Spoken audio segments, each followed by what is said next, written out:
Hello everyone, my name is Kirti and I am an assistant professor in ITM. Today I am going to discuss the concept of valuation and bonus in life insurance, and this is part 14th. Valuation and bonus. Valuation is a process to value the net liabilities of a life insurer as on a particular date. It determines the total amount of reserve that an insurer must have to meet his obligations. It means that the valuation firstly determines the total net liabilities of the insurer and secondly compares his liabilities with the available funds. Ultimately, it can be revealed whether the insurer has sufficient funds to meet the obligations or not. It means valuation means every year the insurer has to compute whatever the amount they have to given the policy holder either on maturity or to the beneficiary whenever the death occurs of the policy holder, right? So every year they have to compute net liabilities, either they have the sufficient funds to meet his obligations or not.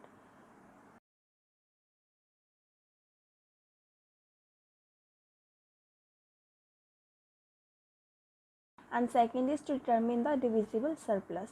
To determine the solvency means the life insurer must find out whether he has sufficient funds to meet the current obligations or not. In case of insolvency means whether the insurer find that they do not have the sufficient funds, he has to curtail his expenses and increase the income. He has to raise the premium rates and has to stop the bonus distribution. Next is to determine the divisible surplus. So the excess of receipts over expenditure of period cannot be regarded as the profit of the year, because unless all the claims are paid out, insurer cannot know the exact amount of profit. So the valuation comes to help the insurer at this stage. The net profit or net loss is estimated through the comparison of net liability at a particular point of time with the available funds at that time. If the funds are more than the net liability, a part of the excess can be distributed as a bonus or as a dividend to the shareholder. The calculation process.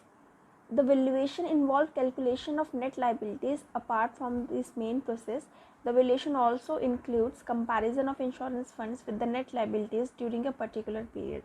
So the comparison will reveal the surplus or deficiency, which is treated as accordingly. If the fund is more than the net liabilities, or we can say reserves, it would be a case of surplus.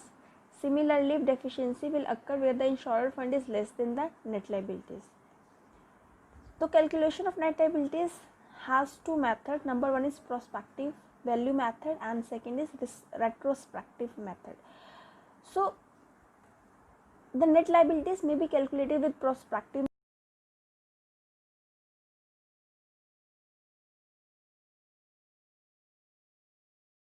assumption is also applicable to the future estimation.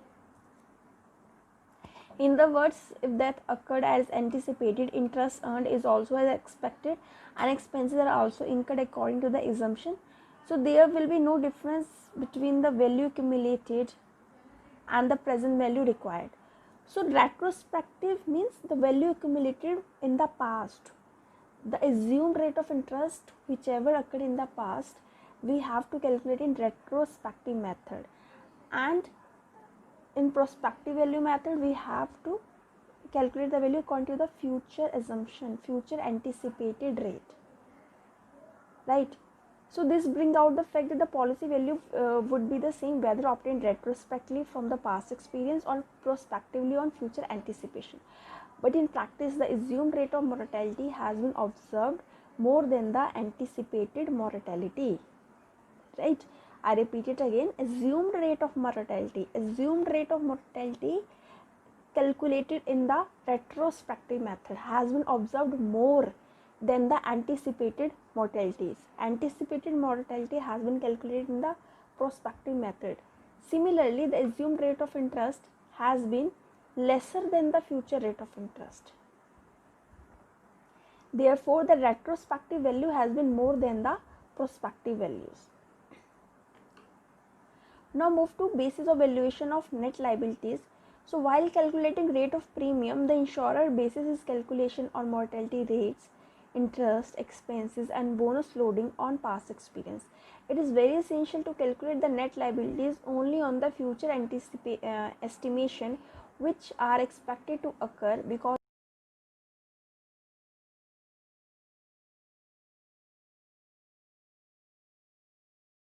mortality rate, which we already discussed, it is assumed that which is likely to be experienced in future during the policy. The past mortality, which is revealed recently, is modified in the light of the present condition and future prospects of the mortality rates. Mortality rate means death rate. Whatever the death rate has been occurred in the past, and on the basis of the past, whatever the death rate has been occurred in the future. Then move to rate of interest. So like mortality rate, we do not depend upon the past assumed rate, but we should base our valuation on such rates which may reasonably be anticipated. The expectation of future earning is well regarded, although some conservative rates are also used for valuation. Rate of interest means whatever the fund, whatever the premium has been accumulated by the insurer, they have to invest that accumulated fund in the market in the approved security which is approved by the IRDA. So after approving the security, they have achieved certain interest, right? So it depends upon the market condition, whether the market condition is high or low. If the market condition is low, so the losses has been bear by the insurer, so it will also increase their net liabilities. Now move to rate of expense. The appropriate expenses should be assumed. Past expenditure ratio may not be correct figure of the valuation, so the future expense may be unduly heavy. If the businesses are expanding, or vice versa is also true, all expenses are well anticipated for the purpose of valuation. It means that if the rate of expense has been increased, it will also increase their net liabilities. Now move to bonus rate. So premium on the participating policies are loaded with the bonus extra. That means that if the policy has been designated with that they have to provide the bonus every year, or might be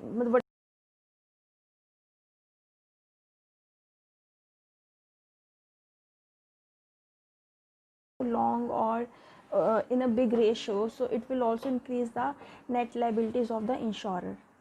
So the past year bonus should also be distributed, so on the basis of that the future distribution has to be calculated, so it will also increase the net liabilities of the insurer. Now move to calculation of life insurance funds. The life fund is obtained from the revenue account of the insurer. The previous fund is shown on the credit side of the revenue account in respect of life insurance. During the period, all income including premium, interest, rent, etc. are credited to the revenue account, and all payments like policy claims, annuities, management expenses are debited to the account. So difference of the two sides will disclose the life insurance funds of the year. Last is comparison of net liabilities with life insurance fund. So the valuation in India is done in every alternate year, because the process of valuation of net liability is very different and it can't be estimated every year. The comparison of net liabilities with the life insurance fund will disclose the surplus or deficiency.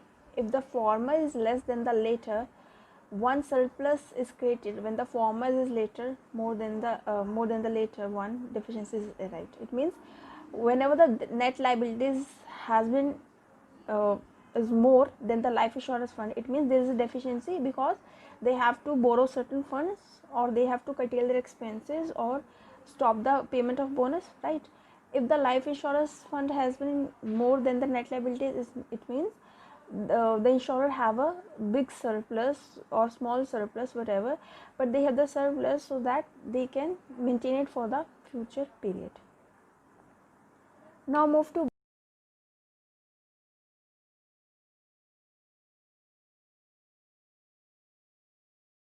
maturity of the plan, provided he has paid all the premium amount due for a specified minimum number of years. Bonus is the amount added to the basic sum assured under with profit life insurance policy. Now move to methods of distribution of surplus or bonus. So the divisible profit is to be distributed among the policyholder and the shareholder, because we have to given the policyholder, we have to given the bonus to the policyholder and the part of the dividend to the shareholder. So divisible profit has been divided between or among the policyholder and the shareholder. So the main problem is the distribution of profit to policyholder. So there are two methods. Number one is uniform bonus plan, and second one is contributory plan. Now what is uniform bonus plan? So under this method, a uniform bonus rate is given to all policyholder of a particular type. The bonus rate is based on the policy amount. Higher the policy amount, higher will be the bonus amount to the policy. Now move to contribution method. So the essential principle of this method that the divisible surplus should be allotted to the various policies in proportion to the individual contribution of each policy to the surplus. Higher the contribution of the policy, the higher should be the estimated of the bonus declared on it. Now move to classification of bonus. So the bonus has been classified on the basis of calculation, on the basis of vesting, and on the basis of result. Bonus on the basis of calculation. So there are two methods of calculation of bonus under the bonus of calculation. Therefore the bonus may be either uniform bonus or contributory bonus, where the rate of bonus varies according to the policy amount, that is known.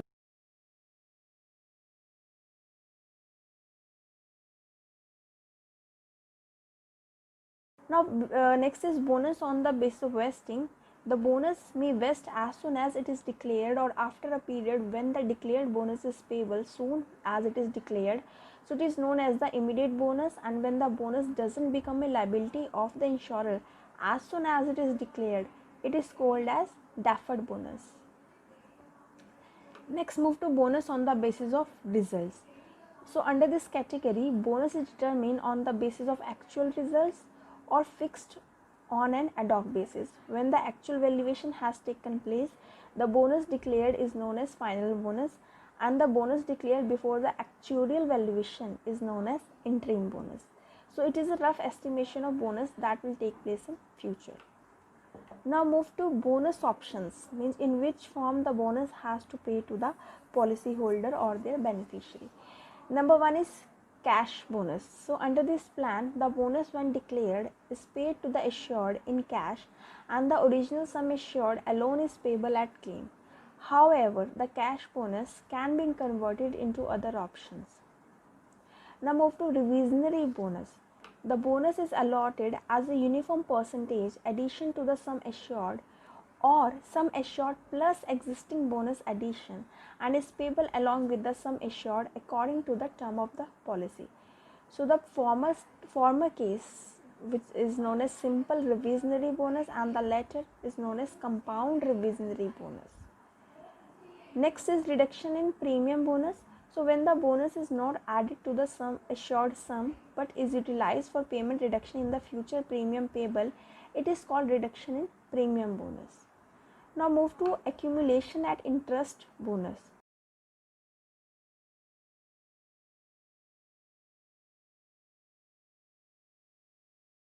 Of interest on the deposited amount, and the insured at any time can withdraw the accumulated bonus or can use it for payment of future premium. Now last is endowment options. So under this option, the bonus is accumulated with a certain rate of interest, and when the accumulated value of the policy becomes equal to the policy amount, the policy amount is paid in full before maturity.